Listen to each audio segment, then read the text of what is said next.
ভরসা, তুমি ভক্তের বল ভরসা।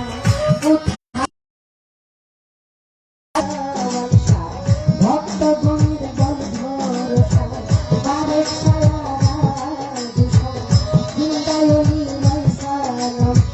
কোথায় দয়াল শাহ সুলেমান বাবা, তুমি ভক্তের কেবলা কাবা, শাহ সুলেমান লঙ্কা বাবা, তুমি আমার ভক্তির বিধান। দয়াল হাসের ফকিরের কাজের বারে, ভক্তি জানাই মতো শুনে, কোথায় আমার তারিফা, কোথায় আমার আজ ভরসা, পীর কাশেম নূর রওকো কুরসা, ভক্তগণের মুশকিল কুশা, দর্শি মুলিয়া ইন্দি গাউস বাবা, তুমি ভক্তের কেবলা কাবা, ইমামতি সৃষ্টি বাগদাদিয়া, তুমি আল্লাহর হওয়াই আমার বাবার আচরণে, ভক্তি জানাই মনে কোথায় প্রাণ চাই, তুমি ভক্তের হওয়ানে যাই, বিশ্বের আউলিয়া যত, ভক্তি জানাই হইয়া মতো, বালুর থাকে ইসলাম সৃষ্টি, তোমার নামে ভাষায় কৃষ্টি আবুল আলীর সৃষ্টি জানিয়া, চরণে যাই ভক্তি দিয়া, কোথায় দয়াল যোগী সৃষ্টি, কোথায় দয়াল ভগত সৃষ্টি, ওই দরবারে নাকি ভক্তি, ভক্তি মাতা ভক্তি অন্তরে রেখে মমতা, পিতার নাম কি আব্দুল করিম, ওই কারণে আমি রই, প্রথম উস্তাদ রহমানুল্লাহ, দ্বিতীয়তে রহমানুল্লাহ, চরণে যাই ভক্তি দিয়া, জন্মস্থান মাদারীপুরে, থানায় আমার রশিদপুরে, বর্তমানে ঢাকার জেলায়, 1 নম্বর মিরপুর থানায়, এই তো হয় না বলছি জানা, আসল বাড়ি নাই তো জানা, কোথায় জানি ভাইয়া।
মহান আল্লাহর নাম স্মরণ করলে অনেক গানে গানে আপনারা স্মরণ করবেন, মনে মনে টানে টানে, কারোটা প্রকাশ্য কারোটা অদৃশ্য, এটাই সৃষ্টির উদ্দেশ্য এবং রহস্য। তাই আল্লাহ তাআলা বলেন তোমরা কাতার ঠিক রাখো, আল্লাহ বলেন কাতার যেন গ্যাপ পড়ে না, একেবারে মিশা মিশা। আমরা অনেকে বলি আমরা নামাজে যখন দাঁড়াই আমরা যেন খুব মানে একদম মিশা মিশা দাঁড়াই, যদি ফাঁক পড়ে তাহলে বলে শয়তান ঢুকবো। আমাদের ফরিদপুরের আইনাল বয়তে আইনাল কাকা করছিল যদি ফাঁকের মধ্যে শয়তানের ঢুকে তাহলে তো নামাজও নিয়ে দেখবি, তো ভালো কথা ভাগ নিয়ে। তারপরে করোনা তখন কয়ে দিল ফাঁক ফাঁক, এমনি চক্কর দিয়া কয় এহেন একজন ওহন একজন, এত বড় ফাঁকের মধ্যে ওর কি শয়তান ঢুকবো না, নাকি শয়তান বাইক নাই বিদেশ। আসলে কথা কিন্তু কাতার ঠিক রাখতে হবে। কাতার হলো 2 প্রকার, একটা হলো কালবের মধ্যে, এটা হলো অন্তর, অন্তরে শুধুই অন্তর্যামী থাকবে, প্রতিনিয়ত প্রতিনিয়ত অনবরত বিরতিহীন ভাবে বিরামহীন ভাবে সর্বক্ষণ আল্লাহু আল্লাহু আল্লাহু এই দমের স্মরণ যোগাযোগটা রাখতে। পড়ে যায়, অর্থাৎ বাদ পড়ে যায়, ওই থাকে শয়তান আমার ভিতরে অসওয়া যোগাইয়া আমার মনুষ্যত্ব বিবর্জিত করে আমার এই অন্ধকারে নিমজ্জিত করে। এটাই তো সদা সর্বদা জিকিরের ধরিটা রাখতে হবে। আমি যখন বিছানায় যাব পবিত্রতার সহিত আমি বালিশে মাথা রেখে আমি পবিত্র কোরআনের কিছু অংশ পাঠ। যদি আপনি মুসলমান বলে দাবি করেন, যে পবিত্র কোরআনের অংশ বিশেষ পাঠ করে বিছানায় ঘুমাবে না, ওই অবস্থায় যদি সে মৃত্যু হয় তাহলে তার ঈমান থাকবে কিনা এটা সন্দেহ, নাকি বাবা? কারণ ঘুমটা তো মরা, মৃত্যু আর ঘুম এটা কিন্তু যমজ ভাই। আল্লাহ বলেছে এই যে ঘুমাইলা এখান থেকে চোখ খুলে তুমি উঠতে পারবে, এটার কোনো গ্যারান্টি নাই। তাই তুমি বিছানা থেকে কবর মনে করো তুমি মালিকের কাছে পৌঁছে যেতেছো। তাই সেখানে পাঠ করতে হবে সূরা ফাতিহা, আলহামদু পাঠ, আগে তওবা পাঠ করতে হবে, তারপরে পাঠ করতে হবে ইখলাস, তারপরে লা ইলাহা ইল্লা আনতা সুবহানাকা ইন্নী কুনতু মিনাজ জালিমিন। আপদে বিপদে আমরা পাঠ করে থাকি, কিছু অংশ বিশেষ পাঠ করে তারপরে কালেমা পাঠ করে বুকের মধ্যে ফুদিয়া আমাদের আল্লাহু আল্লাহু জিকিরের ধ্বনিটা রেখে, তাহলে আল্লাহর ফেরেশতা মণ্ডলী আমাদেরকে রহমতের হেফাজতে রাখে। আল্লাহ বলেন এই অবস্থায় যদি কোনো বান্দার মৃত্যু হয় তাহলে আমি তাকে দয়া করে মায়া করে রহমত করে আমার মায়ার খুলে নিয়ে আসি। ঘুম থেকে উঠে কালেমা পড়ে জবান খুলতে হবে। ডাইন পাটা বিছানার থেকে বের করে মাটিতে পা রাখলেন, পাঁচতলা ওইটাও মাটি, কি একটু সালাম করতে হবে। মাটির মতো এত ধৈর্য সহ্যার কিছু মাটির মতো এত ধৈর্য সহ্যার কিছুই নাই। তাই তাকে আমি এই জন্য সালাম জানাইলাম, এই জন্য তাকে শ্রদ্ধা করলাম, আমি যেন মাটির মতো ধৈর্যশীল হইতে পারি। আমার নরম স্বভাব, আমার যেন কারোর সাথে কোনো বিবাদ না বাঁধে। আমি আল্লাহর কাছে দয়া চাইব। আল্লাহ বলে তুমি চাও, চাইতে তো আপত্তি নাই, দেওয়াই আসে আগে তুমি খাও। ইন্নামালামাল বিনিয়াত, তুমি নিয়ত করো আমি দিব, আমার কাছে কোনো কিছু অভাব নাই। তাই আমরা যেন চাওয়ার মধ্যে কোনো কার্পণ্যতা না, এভাবেই আমাদের চলতে হবে, থাকতে হবে। তো একটা দরবারি গান করি, তারপরে দেখে আমার বাবার সাথে আজকে কি মারামারি জোগায় দেয়। আবার বাবারা আসানুর বলছে আমার বন্ধু বান্ধব মিল্লা জিল্লা আমরা একটা আয়োজন করছি। আমি তো বাবা বাবার মানুষকে আমার পছন্দ করবো, আমার যারা পছন্দ করতে এরা তো কবর বাসিয়ে গেছে। কি দু একজন যাই আছে, কোনটাই উঠতে পারে, কোনটাই বিছানায় পড়ে কালো মারা পড়ে রয়েছে। আর দু একজন যাই আছে এগুলো অসল পয়সা, অবসর, কোন কর্ম নাই। অবসর মানে কবর, অবসরের নামই হলো খবর। 100 টাকা চাই আনতে হয় পোলাপানের কাছে, তাও কই এই দিনকাল ভালো না যাই ওরা, কত অনুরোধ করে আউল লাগে। এর চেয়ে শাস্তি আর জগতে কিছু নাই। পোলাপানে আর ঘরের বউ যদি কয় কি হয়েছে কি হয়েছে জায়গাকে, এটাই হলো দুজক, তাই না? আত্মার শান্তি, আত্মার আনন্দ, আত্মার স্বাধীনতা যদি না থাকে সেটাই হলো কারাগার, জেলখানা। আজকে যারা এখানে যে মুরব্বী যাই দেখতেছে এরা কি খালি গানের লেগেছে না, শেষবারের মতো একটু দেখতে হয়েছে। অলিয়া উলিয়ার দরবারের মাটি এখানে বৈশা থাকলেও আল্লাহর দয়া পাওয়া যায়। এই সুযোগটা তো, এটা ঘরের মধ্যে তো প্রতিদিনই শোয়া যায়, প্রতিদিনই ঘুম আসে। এই জন্য আল্লাহর ওলিরা বলে খাই বেশি দরিদ্রে আর ঘুম বেশি জানোয়ারে। আল্লাহর যারা মানুষ, আল্লাহর যে প্রেমিক, সে কখনো বেশি ঘুমাবেও না, বেশি খাবেও। তাই বাবাই যদি কিছু চায় বাবার এক বাক্যে দিয়ে, স্বামী যদি কিছু বলে তারে উৎসাহ যোগাইন, তারে গুছাই গুছাই দিয়ে। এটাই হলো কথা। আমার হানিফ মেম্বার ভাই, সে আসছে কিনা আমি জানি না, তবে তার লগে আমার কিছু গোপন কথা ছিল। 50 বছর আগের সম্পর্ক তো, কিন্তু গোপন কথাটা মনে হয় কইব না। জয়ের বাবা, জয়ের বাবা জয় কই গেছে আল্লাহ জানে আম্মার কথা ভুলিয়া কই গিয়ে বই রইছে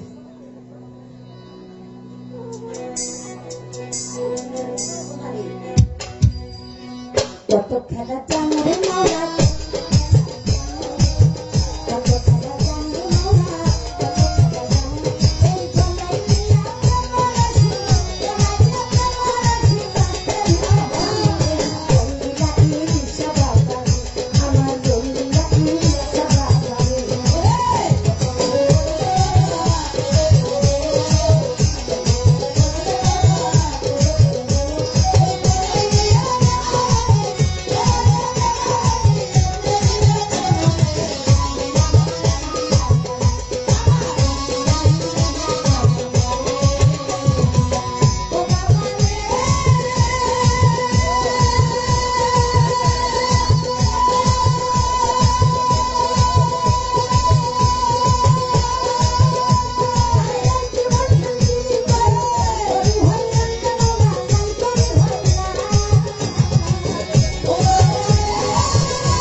সম্মানিত উপস্থিতি, আলিয়া বেগম সবাইকে বলছে উনি বৃদ্ধ, ওনাকে পছন্দ করে না। আমরা জানি ভোটার চাই বাড়তে পারে, বাড়ছেও বাড়তেও।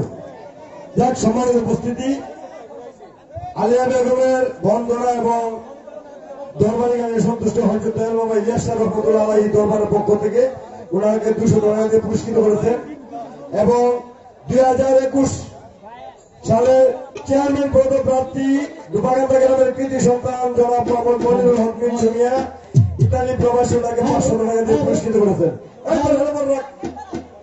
এবং আমাদের বর্তমান গ্রামের কৃতি সন্তান বাংলাদেশ আওয়ামী লীগ নবীনগর উপজেলা আওয়ামী লীগ নেতা জনাব রবিউল ইসলাম রবি মিয়া ওনাকে 100 টাকা দিয়ে পুরস্কৃত করেছেন।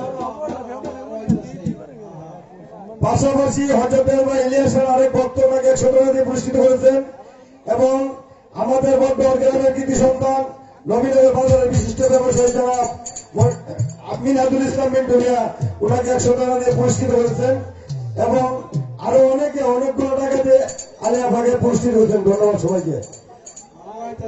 এবং আমাদের গ্রামের কীর্তি সন্তান যাকে আলিয়া সবাই লাগে চিনে, বিল মোহাম্মদ ভাই নবীনগর বাজারের বিশিষ্ট ব্যবসায়ী ওনাকে আরো 100 টাকা দিয়ে পুরস্কৃত করেছে। সম্মানিত উপস্থিতি,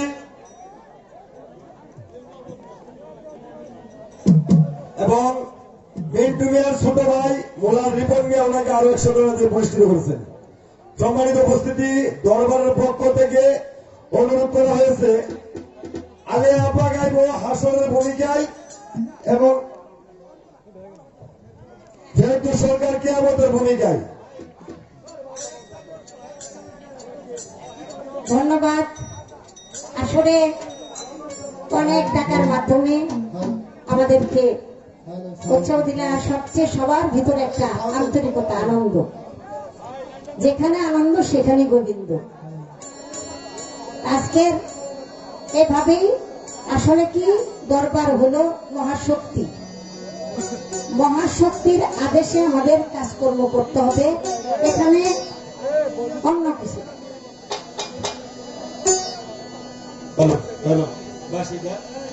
দরবারি উপলক্ষে আমাদের এই আয়োজন, আশা করি চমৎকার। যে বিষয় আমরা গান বেশি বেশি গাবো না। হ্যালো, সম্মানিত উপস্থিতি, রাত্র প্রায় 12টা বাজে যাওয়ার কারণে পালার ইয়াটা বাদ দিয়া একটা করে দরবারি গান আর একটা পালা অল্প কথা সংক্ষিপ্ত।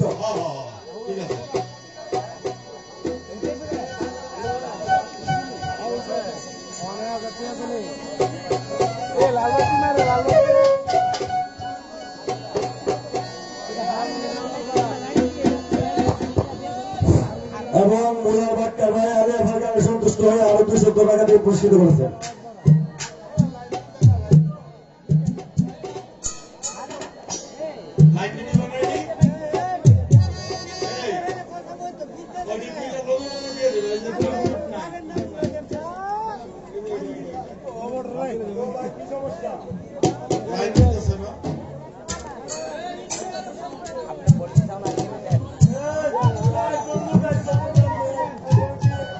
Hello, hello. Bye, Fountain. Fountain. Hello. Hello. हाँ.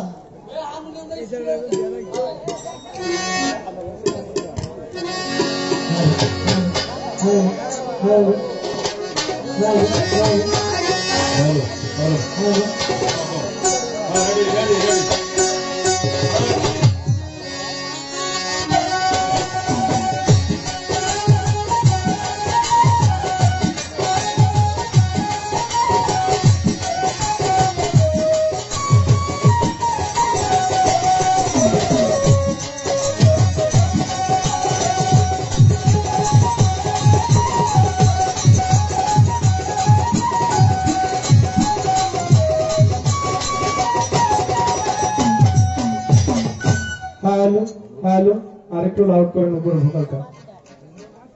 হ্যালো হ্যালো হ্যালো হ্যাঁ, এটা একটু বাড়ান। এটা কয় নাম্বার দেখেন, এই যে এটা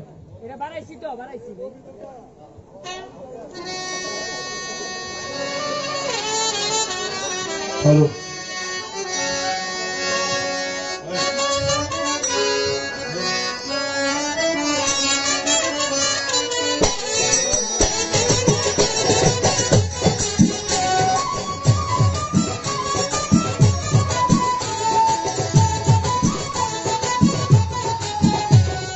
তুমি কি দেখেছ প্রভু জীবনের পরাজয়, দুঃখের দাহনে করুণ রোধনে তিলে তিলে তার ক্ষয়, তিলে তিলে তার ক্ষয়।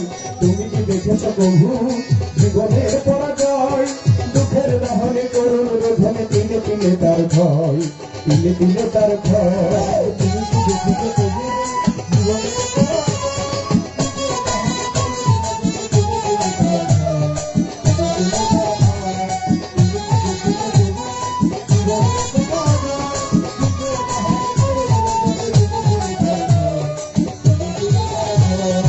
আমি তো দেখেছি কত যে সবল মুকুলেই ধরে যায়, শুকনো পাতার মর মর বাজে কত সুর বেদনায়।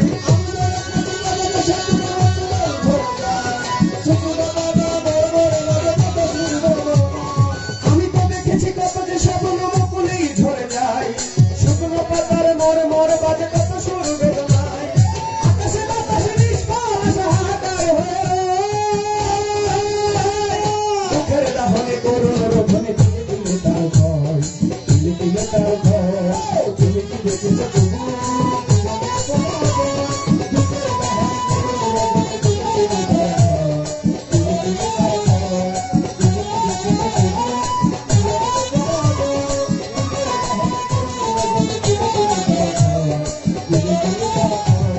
প্রতিদিন কত খবর আসে যে কাগজের পাতা ভরে, জীবন পাতার অনেক খবর রয়ে যায় অবতরে।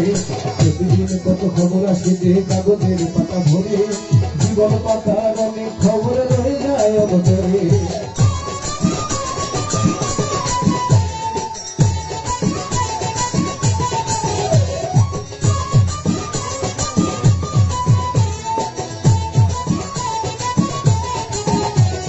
কেউ তো জানে না প্রাণীরা কতি বারবার ঝুঁকে যায়, স্বার্থের টানে প্রিয়জন কেন দূরে সরে চলে যায়। কেউ জানে না প্রাণীরা ঝুঁকে যায়, স্বার্থের টানে প্রিয়জন কেন দূরে সরে চলে যায়। কেউ তো জানে না প্রাণীরা কতি বারবার ঝুঁকে যায়, স্বার্থের টানে প্রিয়জন কেন দূরে চলে যায়। ধরনীর বুকে পাশাপাশি তবু কেউ বুঝি কারো নয়, দুঃখের দাহনে করুণ রোধনে তিলে তিলে তার ভয়, তিলে তিলে তার ভয়। তুমি কি দেখেছ প্রভু জীবনের পরাজয়, দুঃখের দাহনে করুণ রোধনে তিলে তিলে তার ভয়, তিলে তিলে তার ভয়। তুমি কি দেখেছ প্রভু জীবনের পরাজয়, দুঃখের দাহনে করুণ রোধনে তিলে তিলে তার ভয়, তিলে তিলে তার ভয়। সব সব তবে যাক, আজকের কর্তা পক্ষ থেকে খুব চমৎকার হয়ে আমাদের উভয় শিল্পীকে পালা দেওয়া হয়েছে। খুব সুন্দর দুটি পালা, হাসর এবং কিয়ামত। হাসর ভূমিকায় গান করবেন আমার মা জননী আলিয়া বেগম, এবং কিয়ামতের ভূমিকায় গান করব আমি অধম খন্দকার মোহাম্মদ ফেরদৌস সরকার। তবে একটি জিনিস লক্ষ্য করতে পারছি, আপনারা যারা দাঁড়িয়ে আছেন এখানে বসার জন্য খুব সুব্যবস্থা আছে। আপনারা যদি বসে যান খালি জায়গাগুলোর মধ্যে অনেক পরিবেশটা সুন্দর দেখাবে। গান যেহেতু শুনবেন একটু আরাম করেই শুনেন। তো আজকে এখানে সবাই আমরা উপস্থিত হয়েছি, পরিবেশটা সুন্দর দিবেন, কেননা এমন রজনী আর হবে কিনা জানা নেই। আল্লাহর দরবারে লাখো কোটি শুকরিয়া জ্ঞাপন করে আবারও বলি একবার আলহামদুলিল্লাহ। আমরা সকলে বেশি বেশি আল্লাহর শুকরিয়া আদায় করব, কেননা আমার আল্লাহ পাকের শুকরিয়া আদায় করলে আমার আল্লাহ পাক সবচেয়ে বেশি খুশি হয়। মুসা নবীর আমলে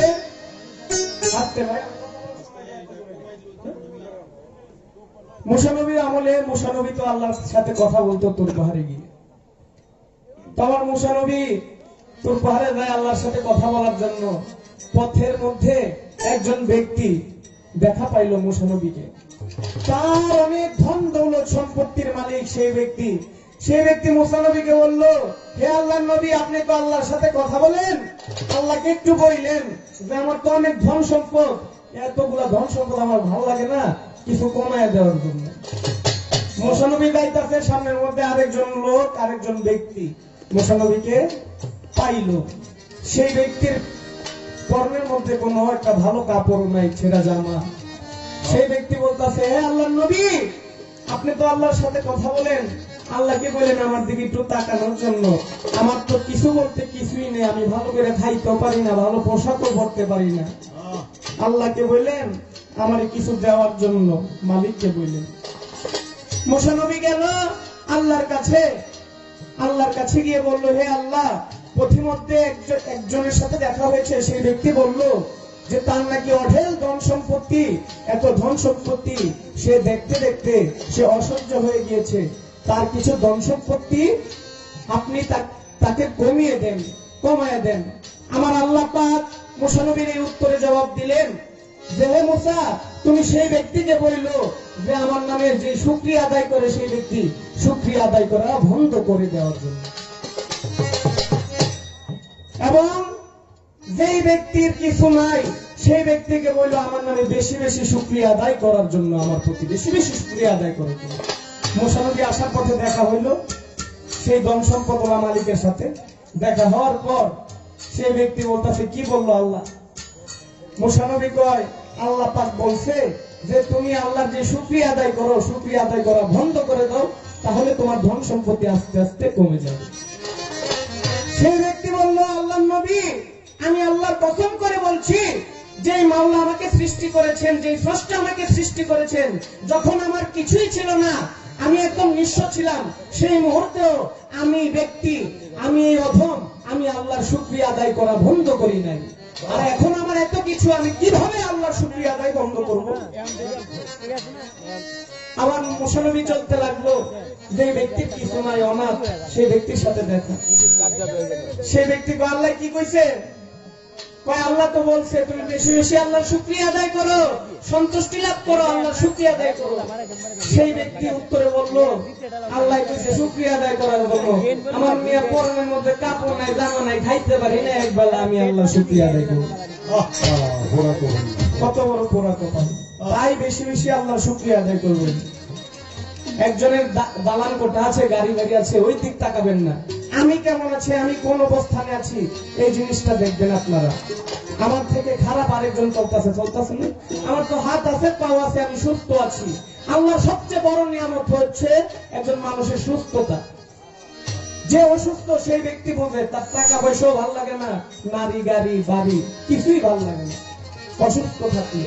তাই বেশি বেশি আল্লাহ শুকরিয়া আদায় করবেন, আলহামদুলিল্লাহ বলবেন, আল্লাহ শুকরিয়া আদায় করবেন, দেখবেন আল্লাহ আপনাকে আপনার মনের বাসনাগুলো পূর্ণ করে দেবেন।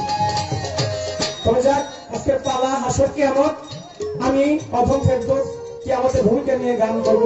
তোমার মা জননী বন্দনা গান করলেন, তারপরে একটি দরবারি শান করলেন, ভান্ডারি শান, অনেক ভালো লাগলো। আমার মা জননী বলেছে যে আমার মা জননী আমার দাদার সাথে গান করেছেন, তখন আমার বাবা ছোট। এই কথাটা সত্য, আমার দাদির কাছ থেকে আমি শুনেছি। আমার মা জননী আলিয়া বেগম, তিনি যখন আমার দাদার সাথে গান করে, তখন আমার বাবা মন্দিরে বাজায়, আমার দাদার সাথে একদম ছোট্ট। তারপর আমার বাবার সাথে গান করেছেন, এখন আমার সাথে গান করছেন। আমার নাকি আমার মা জননী শখ, আমার পোলা লোক গান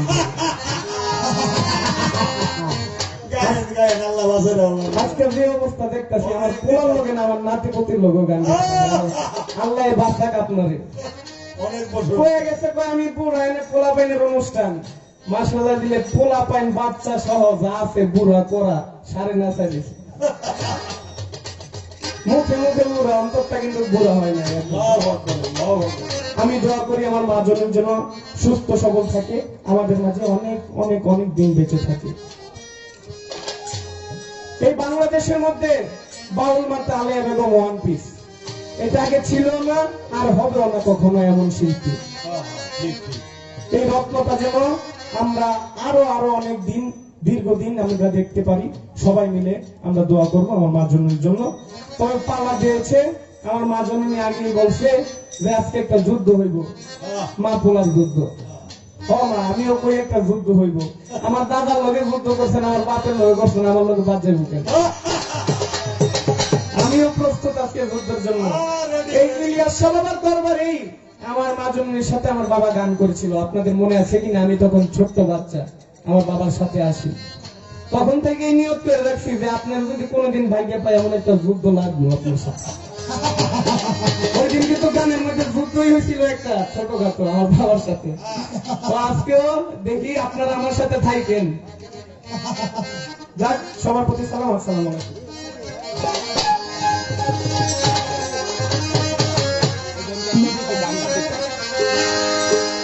ও মানুষ হুঁশিয়ার, হুঁশিয়ার, হুঁশিয়ার সাবধান, আখিরি জামানা এলো, ঠিক রাইখো ঈমান। মানুষ হুঁশিয়ার, হুঁশিয়ার, হুঁশিয়ার সাবধান, আখিরি জামানা এলো, ঠিক রাইখো ঈমান। মানুষ হুঁশিয়ার,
দুষ্কৃতীরা হবে নাকি সমাজের প্রধান।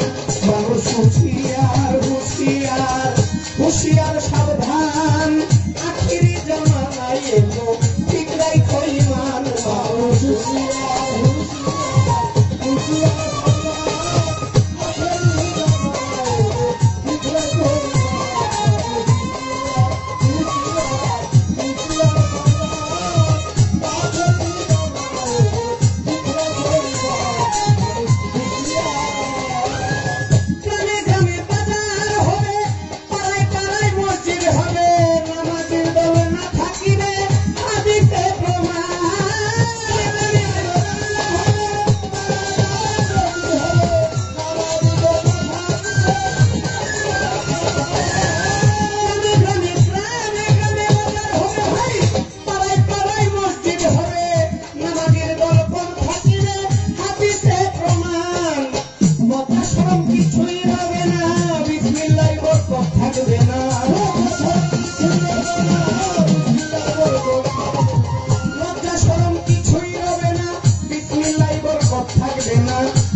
মানুষ হুঁশিয়ার, হুঁশিয়ার, হুঁশিয়ার সাবধান, আখিরি জামানায় এলো, ঠিক রাইখো ঈমান। মানুষ হুঁশিয়ার, হুঁশিয়ার, হুঁশিয়ার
ইমান কোন দিন জানি আয়ুর সুতাই মারে আল্লাহ কান মানুষ হুঁশিয়ার হুঁশিয়ার হুঁশিয়ার সাবধান আখির জামানায় এলো ঠিক রাখো ইমান মানুষ হুঁশিয়ার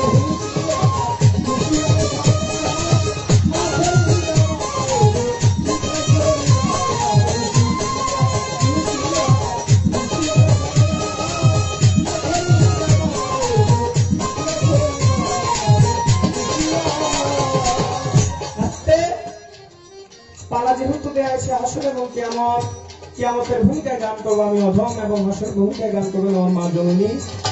তো হাসরের পালা থেকে, হাসরের ভূমিকা থেকে সর্বপ্রথম আমার মায়ের কাছে আমার কিছু জানার বিষয় থাকবে। আমরা জানি একদিন কিয়ামত হবে। কিয়ামত হওয়ার পর এই পৃথিবীটা পানিতে ভরপুর থাকবে। পানিতে ভরপুর থাকার পর পানির ঢেউয়ে ঢেউয়ে পানির মধ্যে ফেনা উঠবে। সেই ফেনা থেকে এক বিন্দু বালিকণা সৃষ্টি হবে। এক বিন্দু থেকে 7 বিন্দু, 7 বিন্দু থেকে 70 বিন্দু, 70 বিন্দু থেকে 70,000 বিন্দু, 70,000 থেকে 70 লাখ, এভাবে করতে করতে করতে করতে 40টা পৃথিবীর সমান একটা হাসরের মাঠ আল্লাহ পাক তার কুদরতি দ্বারা সৃষ্টি করবে। পৃথিবী কিয়ামতের 40,000 বছর পর কোন কোন ইয়াতে এসেছে যে 40 বছর, 40,000 বছর হাসরের মাঠ আল্লাহ পাক সৃষ্টি করবে। হাসরের মাঠ সৃষ্টি করার পর আমার আল্লাহ পাকের সমস্ত 18,000 মাখলুকাতের মধ্যে মানব এবং জিন জাতিকে হাসরের মাঠে উঠাবেন এবং হাসরের মাঠে আল্লাহ পাক বিচার করবেন। আমরা জানি হাসরের মাঠে আমরা সবাই উলঙ্গ অবস্থায় থাকব। আমরা প্রত্যেকটা মানুষ হাসরের মাঠে উলঙ্গ অবস্থায় থাকব এবং উপরের দিক চেয়ে ইয়া নফসি ইয়া নফসি ইয়া নফসি জপতে থাকব। সেই কঠিন মুসিবতের দিন কেউ কারো দিক তাকাবে না, কেউ কারো চিন্তা করবে না, যার যার চিন্তায় শেষে চিন্তিত থাকবে। সেই কঠিন মুসিবতের দিন হাসরের মাঠে আমরা সকল বান্দারা যখন উলঙ্গ অবস্থায় থাকবো, তখন সর্বপ্রথম আমার আল্লাহ পাক এক ব্যক্তিকে জামা পরিধান করাবেন। একজন ব্যক্তিকে সম্মানের সহিত আমার আল্লাহ পাক জামা পরিধান করাবেন। সেই ব্যক্তিটা কে এবং কি এমন আমলের কারণে, গুণের কারণে, ইবাদতের কারণে তাকে হাসরের মাঠে কঠিন মুসিবতের দিন জামা পরিধান করাবেন? তার কি এমন একটা গুণ ছিল? আরেকটি প্রশ্ন থাকবে আমার মায়ের কাছে ছোট্ট করে। সেই প্রশ্নটি হলো, আমরা সবাই জানি কি হাসরের মাঠে সর্বপ্রথম আগমনকারী আমাদের নবী করিম সাল্লাল্লাহু আলাইহি ওয়াসাল্লাম। আমার নবীর এক নাম হাসের। আমার নবী করিম সাল্লাল্লাহু আলাইহি ওয়াসাল্লাম হাসরের মাঠে সর্বপ্রথম আগমনকারী। কিন্তু আমার নবী যে দেখবো, আমার নবীর আগে একজন ব্যক্তি যে হাসরের মাঠে উপস্থিত হয়ে বসে রয়েছে। এই দুইটা কথা আমার মা জননীর কাছে আমার জানার বিষয়। কারণ কর্তাপক্ষ থেকে আজকে শুরু করতেছে বিচ্ছেদ আর বিচ্ছেদ। বিচ্ছেদ তো শুনিনি সারা বছর। আমি এমন একজন জ্ঞানী শিল্পীর কথা আপনারা খুঁজে পাবেন কই? এখন ইউটিউবের যুগ, মেমোরির যুগ আছে। ইউটিউবে সার্চ দিলে হাজার হাজার বিচ্ছেদ মানুষ। কোন বিচ্ছেদ লাগবে? বিচ্ছেদ তো শুনেনি। যাক, আপনাদের কর্তা ইচ্ছায় কীর্তন আমাদের করতে হবে। সবার প্রতি সালাম। গ্রামে গ্রামে বাজার হবে, পাড়ায় পাড়ায় মসজিদ হবে, নামাজীর দল কম থাকিবে, হাদিসে প্রমাণ।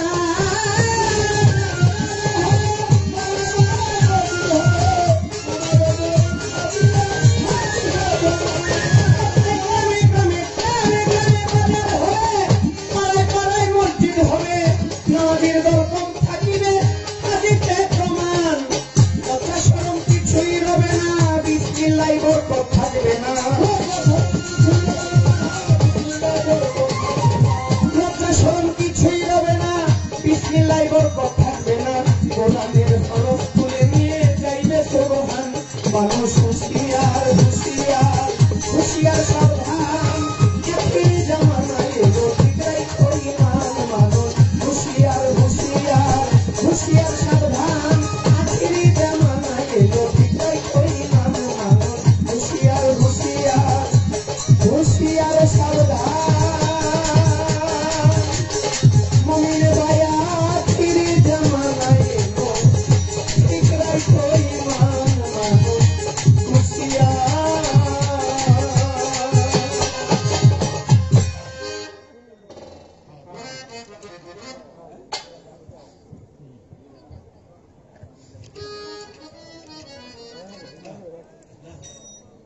আচ্ছা, তো যাক, যে ইলিয়াস বাবার দরবারে এসেছি, বাবার দরবারে আমার বাবা ফারুক সরকার অনেক গান করেছেন, সেই দরবারে আমি আসার সুযোগ পেয়েছি, আমি ধন্য মনে করছি। তো আমি ইলিয়াস বাবার নামের উপর একটি গান রাখি।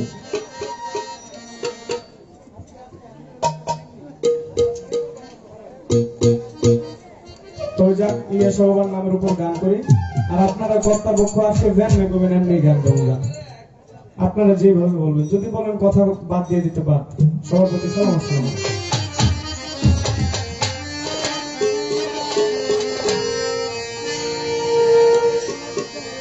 ওই আমার আর কিছু লাগে না ভালো, ইলিয়াস তুই ছাড়া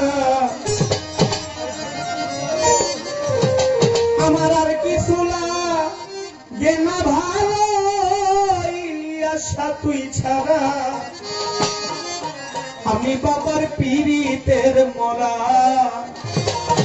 ওরে যাই না কি করবি তোরা গো, শুই না কি করবি তোরা, আমি ইলিয়াসার পীড়িতের মরা।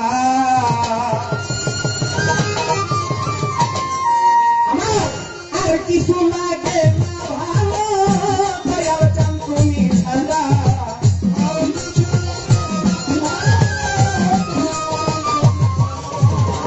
কিছু লাগে না ভালো, ইলিয়াসা তুই ছাড়া আমি বাজানের পীড়িতের মরা। ওরে যাই না কি করবি তোরা গো, শুই না কি করবি তোরা, আমি ইলিয়াসার পীড়িতের মরা।